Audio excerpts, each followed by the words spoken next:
there's some amazing things going on with women and drones, of course. So I'm actually going to share a couple things. Remember, we were doing the giveaway, so that's going to end on Thursday. If you are interested in doing the signing up to enter to win a safety vest, you can. And I am going to actually put that link in here to make it nice and easy for you, right? We like easy. Once in a while, we like easy. Several people are already signing up for that. And so better get in there, get your chance to win, right? I just want to remind everybody that we have the nonprofit STEM program. So if you have a drone, you can donate to the program for the STEM or STEAM. I put a link in there for that too. So that program is going really well, and we're just kicking it off. And so we really could use anybody's help if they want to donate a drone for that program. So what's that program, Desi? I missed something. So I'm going to let Sharon's waving her hand. Sharon's doing it. Okay. Yeah, go ahead, Sharon. Share. Yes. I remember about the donation we talked about for the first responders last week. Yeah, so that's what exactly it is. So okay. And actually Desi gave part 2 of it. Part 1 is if you are an educator or if you're a nonprofit involved with STEM, we're donating these drones to those organizations. So to middle school, high schools, or to STEM organizations that want to use drones to engage kids. That's what the drone donation program is about. So we actually take the drones that are donated to us and donate those to those organizations. And they being a national public safety, which is what Mark talked about, what they do is they actually take drones that are given to them and donate them to public safety. But many times they get drones that are no longer usable for public safety. So now they're partnering with us to have those go to schools and to nonprofits.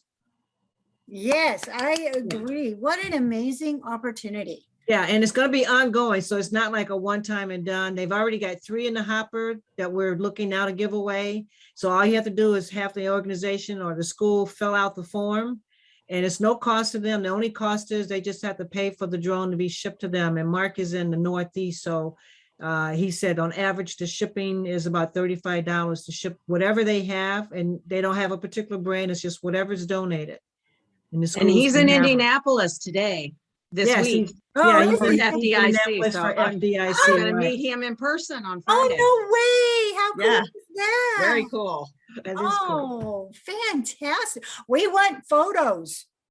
Okay. Blast those photos. Yes. That's what networking and connecting is all about right there. That's right.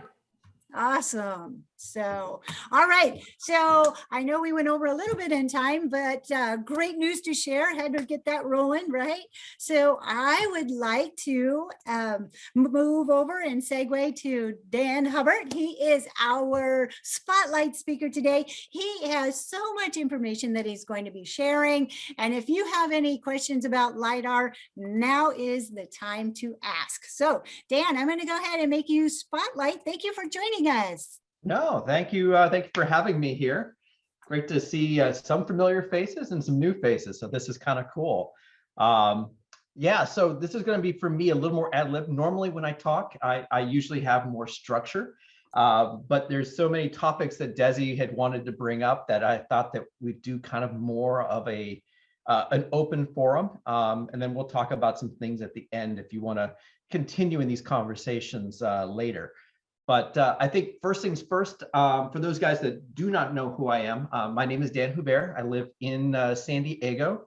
My background really quickly is I am a recovering 20-year military naval aviator, where I had started off as naval intelligence, geospatial, and aerial photography. And then somehow I pissed somebody off and they said, well, we're going to make you an officer and then we're going to put you through the aviation program. From there, that career got really interesting because 9/11 hit and it was do not pass go right to Japan. And within probably about 3 weeks of Japan, I'm on my way to the Persian Gulf. So on the back of small ships, flying helicopters and doing coordinated maritime combat control or ISR for you guys that are familiar. You know, after 4 years there, I came back to the US and I became one of the first helicopter Top Gun instructors. And we stood up a tactical school in San Diego to prepare helicopter pilots to get ready for combat operations before they went on deployment.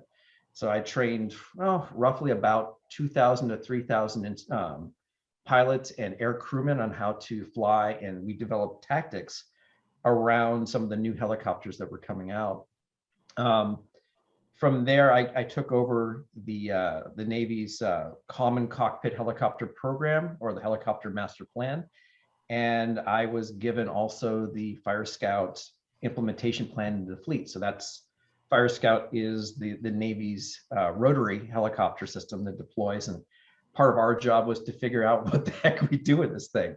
And so we were outlining, you know, who's going to fly it, what's the manning cost, how we're actually going to do these procedures, and how they're actually going to integrate, you know, onto the ships. From there, I did my pain tour, which was to go to the Army for roughly about 16 months, where I was given to the Special Forces, and I commanded or oversaw 12 UAV detachments doing beyond line of sight operations in support of the Rangers and some of the other special teams in Iraq, Afghanistan, and North Africa. And so, Desi, if you ever want to have a great story later, I could fill up a whole day just on that.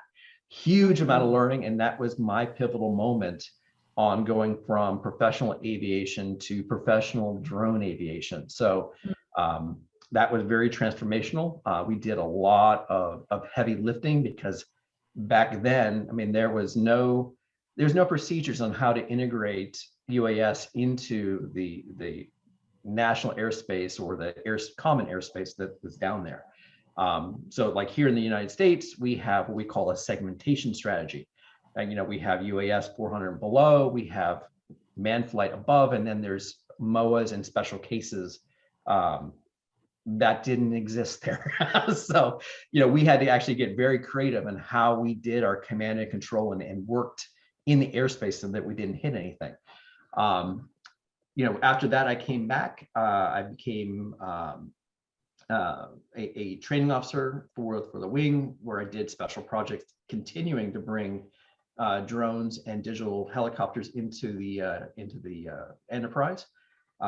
Then became a safety officer on a carrier, and then eventually did some theater level acquisition before I retired.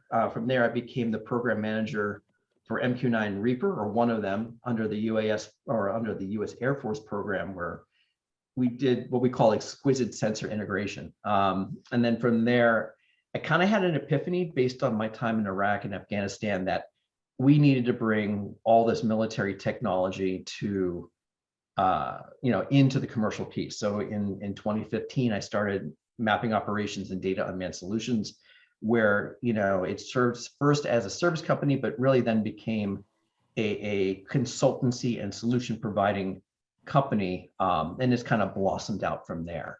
And then I guess my last claim to fame for you guys is that I am the ARSPS UAS division director for the United States. So I write or help guide our training programs and the photogrammetry and LiDAR standards for the United States. I work with USGS in other agencies on their standards as well. And I also consult in the state on their LiDAR and photogrammetry standards. So that's kind of my background in a nutshell. I know a little bit longer than normal and no funny stories, but that's kind of what I do. And then to explain Modus really briefly, you know, Modus is like I said, a solution providing company, you know, centered more in the geospatial, but also in logistic and transportation technologies, where we work with enterprise customers on, you know, really how do you integrate UAS technology in for a financial benefit. So I'm very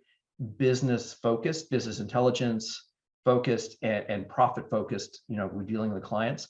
I do not care about technology. I care about the end result.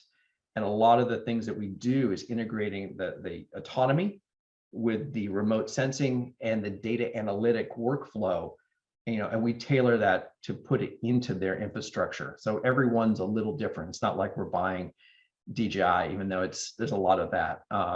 We are looking at, what that organic structure is, what that organic workflow is, and then how do we tie that in? And at the very end is, how do they actually make a profit? Because that's what their shareholders and board members really care about. So with that, is that what you were looking for, Desi? Yes. And so everybody is just already saying how impressive your background is. It is amazing. And so can you share a little bit more about the LiDAR system that you're implementing and kind of give us some highlights on that? Sure. So first off, LiDAR has been around for quite a long time, right? We've seen them on trucks, we've seen them in the air. So this is a new technology. What's exciting about what's been happening, like one of the first companies that I worked with, so I was doing a little bit of work with SDG&E, which was very illuminating. But with that, we realized that photogrammetry was not going to get it done. We weren't getting transmission lines, we weren't getting structure. And for you guys that aren't familiar, photogrammetry really is an XY mapping system, and we can stack and do triangulation to build structure, but it has definite limits. And I know the guys at Pix4D are getting better at getting structure, but it will come to limits. So photogrammetry will get you, again, really precise XY grids for like planimetrics. And then the other thing it'll get you is texture. Okay, LiDAR on the other hand really gets structure, so that we're talking about vertical structure, and really refined placement plus vegetation penetration. So and that varies. But what's exciting about what's going on here is, ouch. This is one of the first sensors we had. So this was, I think, a LiDAR USA version. It's heavy. We had to fly it on like the S1000 or the M600s. And what we've come down to, this is a prototype, so I'm only going to show you part of it. What we're looking at here is, the LiveVox sensors.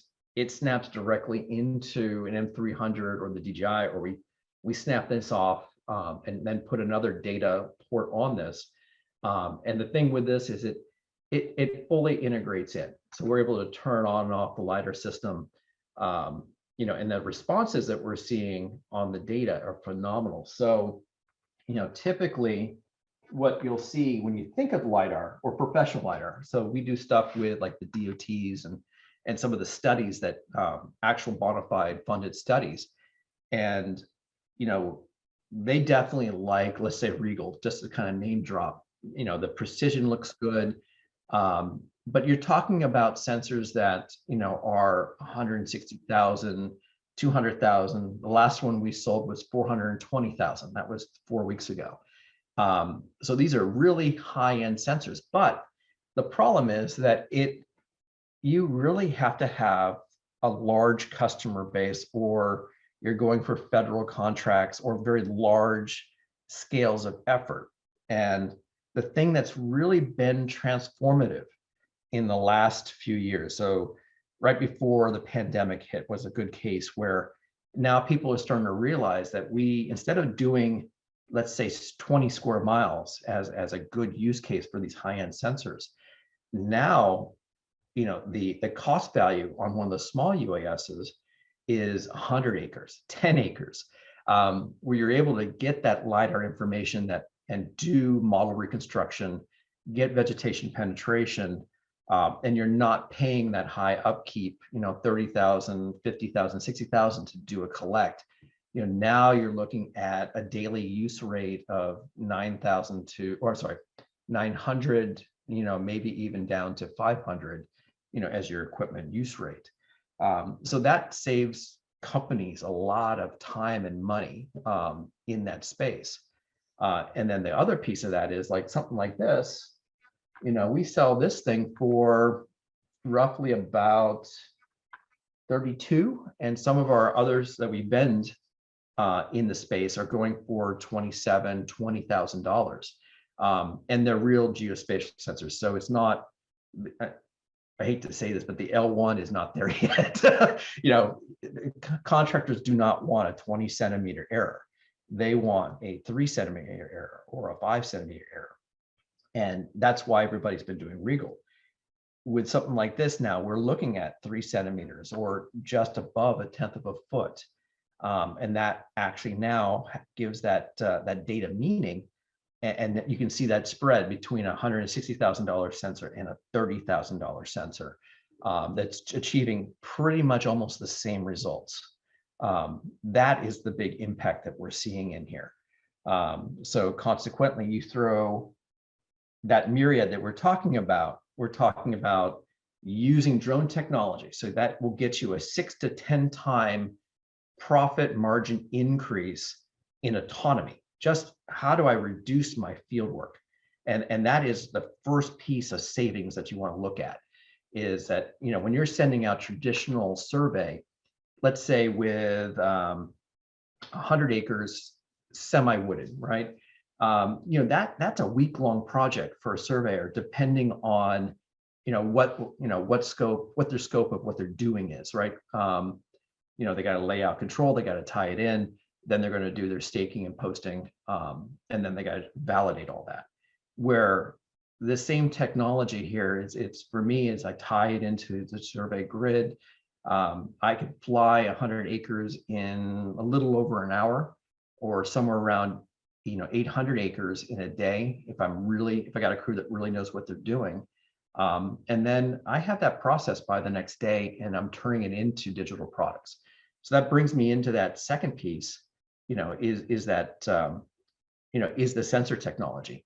How accurate is it? And we're getting to that point where it's not going to replace survey, but it augments it so well that you don't want to come back. So you're able to save money in revisit times and in warranties and stuff like that.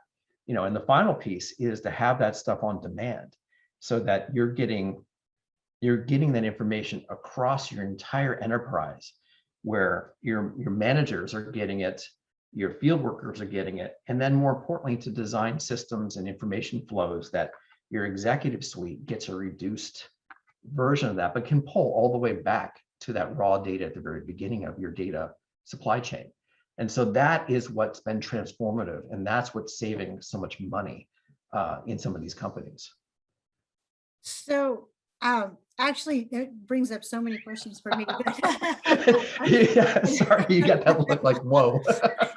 So I love that you were explaining the workflow. That Yes. is just awesome. And it puts it into terms that we can actually identify with, how many acres are you doing? Mhm. When you're saying you're providing this information for your client, how are you actually providing it to them? In what form? Are you talking about, well, there's a couple different ways that actually happens, Des. So the first way, a company will contact us, and they'll tell us, and this, by the way, this is the preferred way. It's like, they'll come to us and say, I've got a problem, right? Because a lot of things that you do is about, we're actually trying to correct problems, not actually identify. So requirement-based solutions is way better than product-based solutions, because then you have a goal or a metric to go to. So typically with those guys, I will sit down and we'll go through a discovery period, and then we'll go into a metrics or a define. We'll look at their processes as they exist, and then we'll start to look at comparable technologies and solutions before we go into building a proposal package and going through a pilot program. That is the preferred method. The other way, people come to us and they say, I want to buy this product. And then we have to go through and actually see if they've done their research to go and use that. But then they don't get a lot of the other things we're talking about, use case development or use case development, pilot programs. At that point, it's much more of a cut and dry. And so we see large companies going with plan A. We see small companies going with, and especially in the drone space, plan B, where they've seen something on YouTube and maybe there was an influencer talking about this or that. They've got just about enough information to be dangerous. And they're going to go down that rabbit hole. And, for us, I don't represent one company. I actually represent several companies, from Phoenix LiDAR all the way to NextCore to Green Valley. And my job is, when you call me, is to hear what your requirement is, and then start to go and build out a solution towards the objective you're trying to receive, whether it's doing topography, in the desert, which guess what? That's not LiDAR, that's photogrammetry, right? Let me save you a lot of money. The other way is, okay, now I want to do topography under vegetation. Okay, how much vegetation you're dealing with? Or I want to do archaeological historical preservation. That may be a drone system that's really expensive, or you may have to go to terrestrial. In one particular case, they want to do forest undergrowth canopy in some of the most dense areas. And now we're going from drone to LiDAR backpack. And then we can get into, other types of cases like burn maps and forest fire prevention, and a whole slew of amazing use cases out there. So that's typically how our consultancy actually works. I don't care about the drone. I don't care about the LiDAR. What I care about is the requirement and the end result. Perfect. That makes such good sense. It's the end result. So yes. Yeah. So obviously this is a lot of technology, and it isn't something that you just pick up and throw on a drone. There needs to be education behind it. So do you have tips, tricks, or a way of providing the education? I don't know about tricks, but yes, we do have. But I think the first thing, is that a lot of, when you're in an emerging technology, nobody understands what that is. So there is, as early adopters or first companies on the field, and I still think we are, even though there's been a huge uptick in the adoption of drones and photogrammetry and LiDAR in that workflow, which we can talk about later, the most important thing is educating your base, and providing that education. So that's one of the areas that we are very focused in on is, first, as the director of UAS division ARSPS, we are trying to get, accuracy standards and with me now in the seat, vocational training to align to certification. That's important, and I don't care whose certification is, it's having a standard that we can measure your performance by, or accredited your experience and knowledge. I think that's critical in this industry, in every vertical you have. So for us in the ARSPS, we're very focused on topography. And so our standards rely around that. And so, anybody wants to reach out to me, I can get you into, our Geo Week and some of our online talks and performances. And the vocational training is coming. So we were supposed to do Commercial Review Expo. We've actually canceled that as of yesterday, but we are going to be putting out online content for that. So I will, I think through you guys, I can put out notices to let you guys know of these things as they come out. The other piece of that is within Motives proper, we have our, geospatial and LiDAR universities. And from here, we're actually putting out micro content on things like our LiDAR planning courses, our LiDAR processing courses, where you get the software, you go through some video series, but you also get real scenarios to go step by step. And you get to actually use hardware that you don't need to buy to get to a certain achievable result.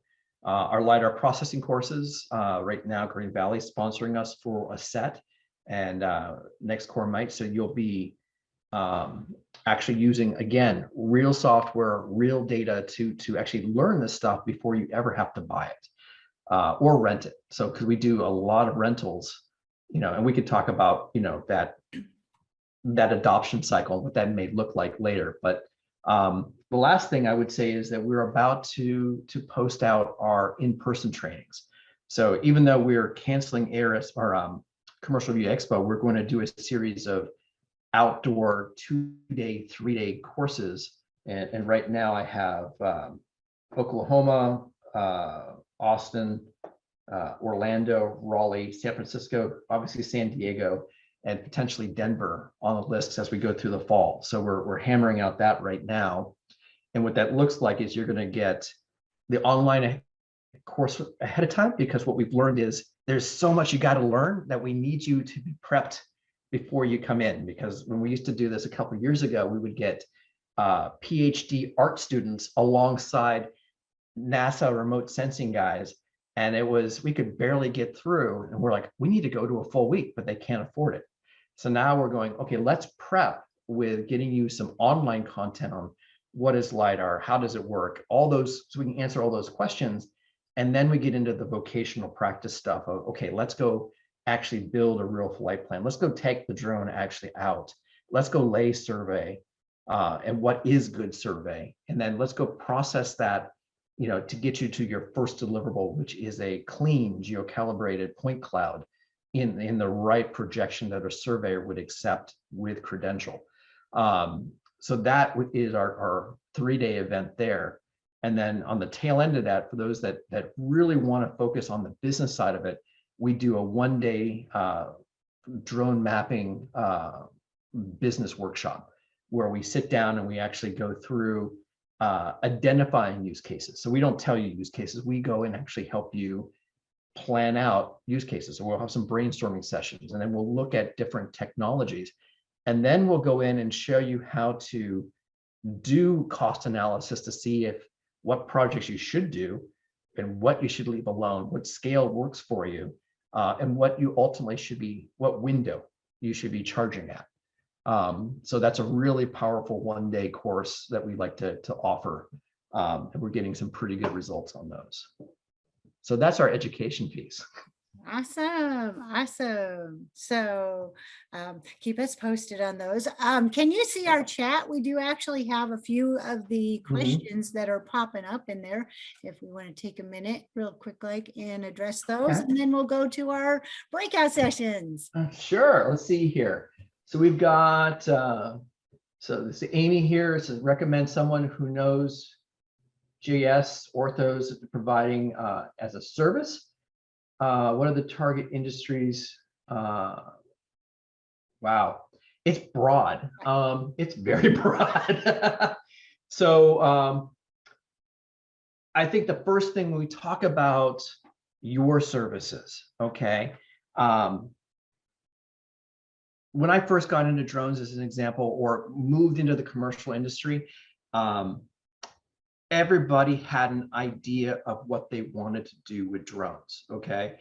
I would go to my UPS store down on Washington Street in Hillcrest, and that guy there was one of the coaches for the America's Cup, and he wanted a drone to follow the American and see how the sail unfurled.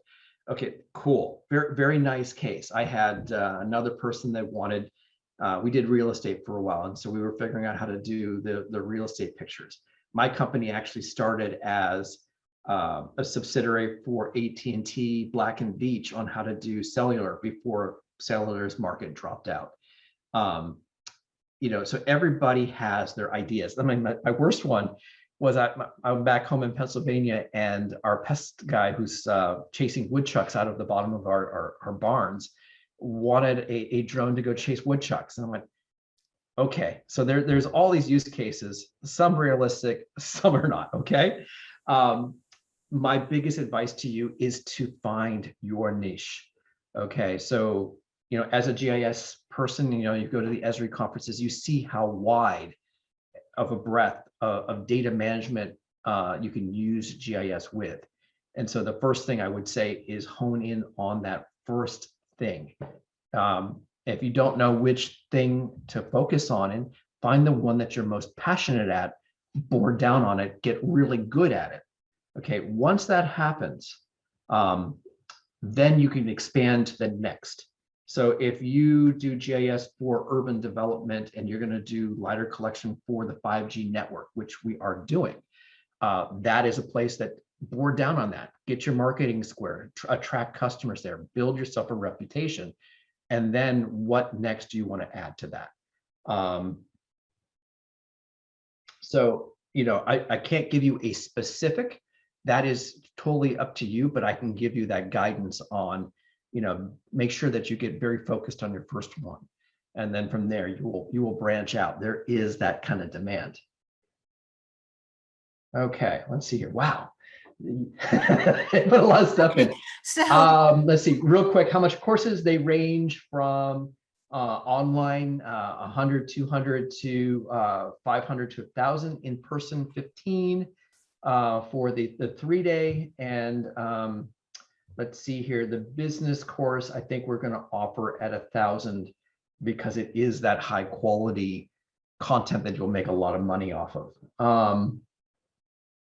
Let's see here, the M300 Pro is end of life. Okay. Platforms you're anticipating. That is a great question there.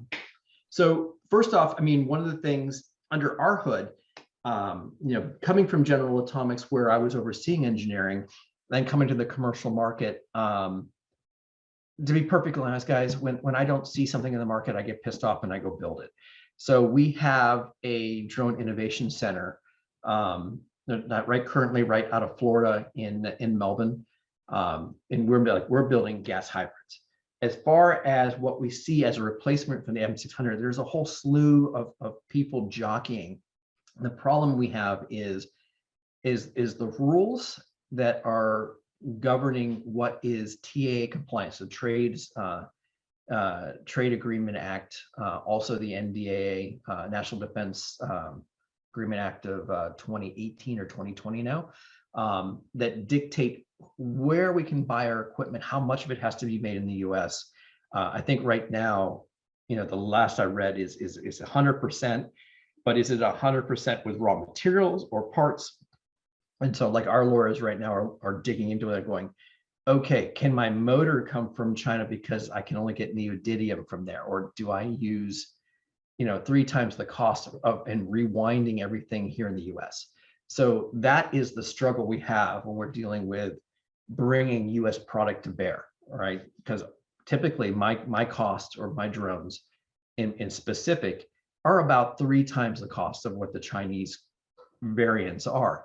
Along with that though, one of the things that we have, because we are a consultancy and we're always looking, like I've got a call in a few minutes to interview another drone manufacturing company, so that I can go vet them to see if their product's any good. So we actually have a sales list.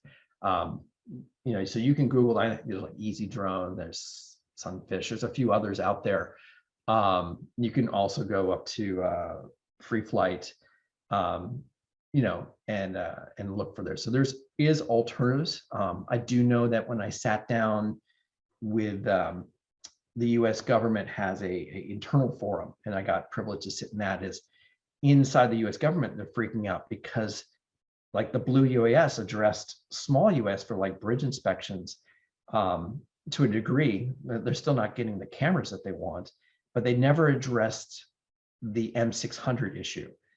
So all the folks like myself that are lifting heavy payloads, hyperspectral payloads, some of the multi-phase cameras that we use, and the larger professional LiDAR systems, there isn't a huge huge push out there. There's a few companies, and I would just say, hey, come get a hold of me, and I can probably get a couple recommendations for you. That's a great segue into us going into our rooms, because that's what I were just saying. Definitely, we could just keep on having Dan speak. He has, yeah. and I just love how Dan says, he just gets shit done. Like he doesn't see it, he gets pissed off, and he gets it done. So I'm not worthy to be in the same room as Dan, man. Oh, please stop. I feel like. So anyway, we're going to segue into our, thank you so much, Dan. You can see Sure. that we got some brainiacs like you on here that want to know a lot of information. Yes. Continue on with our going into our rooms. And what, do you have a topic, Des? Yes, continuing along with the payload systems, what types of payloads are you currently using, or just technology in general, like the smart controller that you're using, Kim? Girl Scout cookies a payload? Girl Scout cookies are a payload, yes. So what type of things are you using? And then I did put Dan's information in there, I think like 3 times now. So Dan, where are you located? Where are you doing your hands-on training, in Florida? So hands-on training, like I said, we have San Diego and Denver are my 2 major hubs. We do stuff in San Francisco, and I have training facilities in Raleigh, North Okay, Carolina. great, good to know. You know, we're Awesome. slowly branching out affiliates and distribution, you know, for some of these boutique services, so to speak. Ooh, boutique, my favorite word. Bougie boutique. awesome. Okay, let's go then. Let's go into our rooms. We are going to segue to the breakout sessions, and it looks like we just got Bobby from Skybrowse and Founds from USOG just joined us too, just in time to go to a breakout session. So we'll go ahead and open up a room. That would have been a long conversation if they were involved. You. Love you too, Kim. Thanks. Oh, and Yeah, there he exactly. is, right? Woo, All perfect right. timing. Here we go. All right. That kind of wraps it up.